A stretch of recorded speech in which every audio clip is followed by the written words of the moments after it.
Hi everyone, Josh Gilbert here and welcome to Stock Break, where I give an in-depth analysis on public companies in under 5 minutes, breaking down their fundamentals and potential valuation. So let's dive in.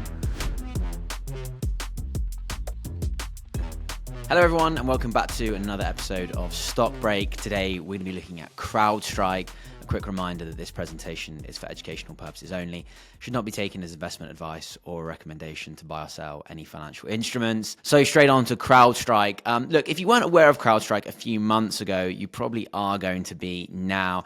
They were the cybersecurity firm that were at the forefront of arguably what was one of the biggest outages in IT history, basically.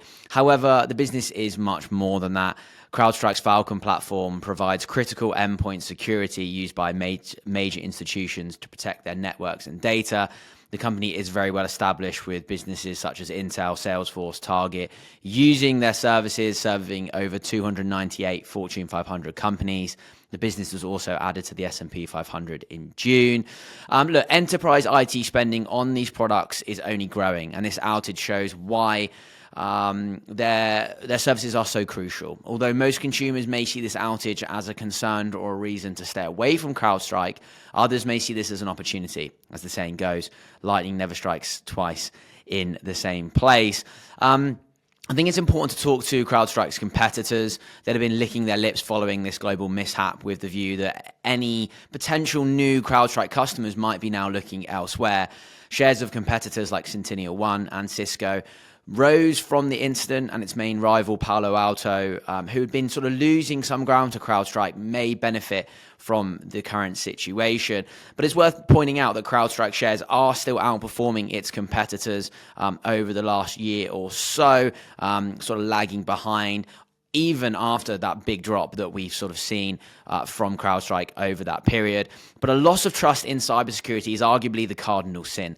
CrowdStrike, though, has established itself within the cybersecurity space, and a change of platform for huge businesses would be time-consuming and actually pretty costly. So whether that comes to fruition or not is yet to be seen.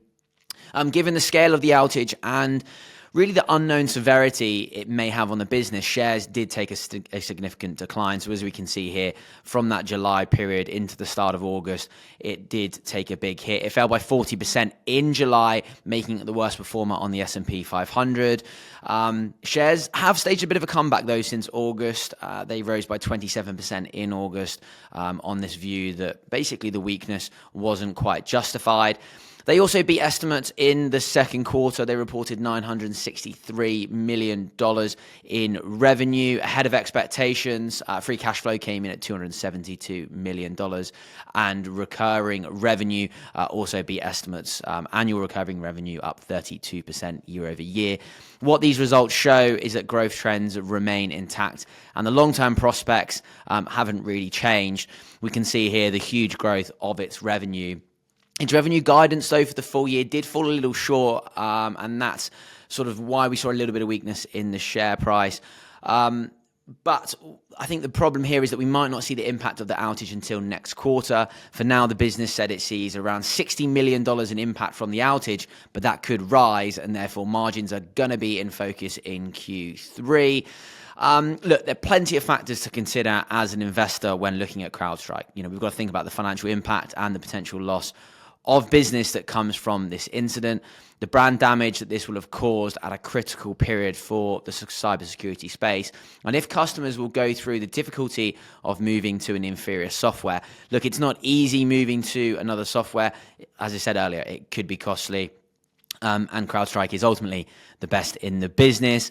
Its valuation does remain pretty lofty. It's trading at 58 times forward earnings, which may be justified, though, given the industry's growth and the firm's strong development. As I said earlier, we're seeing the cybersecurity going in one way, and that is companies spending more and more money. The Guru Focus Tracker does see it as modestly undervalued. That is given the industry's growth potential and the weakness that we've seen in shares. Analysts are still extremely bullish as well. The recent weakness has seen some target downgrades, but its return potential has also increased significantly. 42 buy rating, 8 holds, and 1 sell with an average price target of $327, signaling a 26% upside. Look, CrowdStrike is a clear leader in the cybersecurity space. It's a great company with solid long-term prospects, but it will face a number of challenges over the months ahead, which will pose a risk for some investors.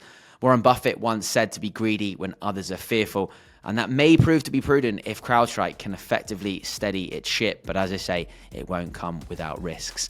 Thanks for watching Stock Break. That is it for CrowdStrike. Let me know in the comments what you think of CrowdStrike, and we'll see you here next time.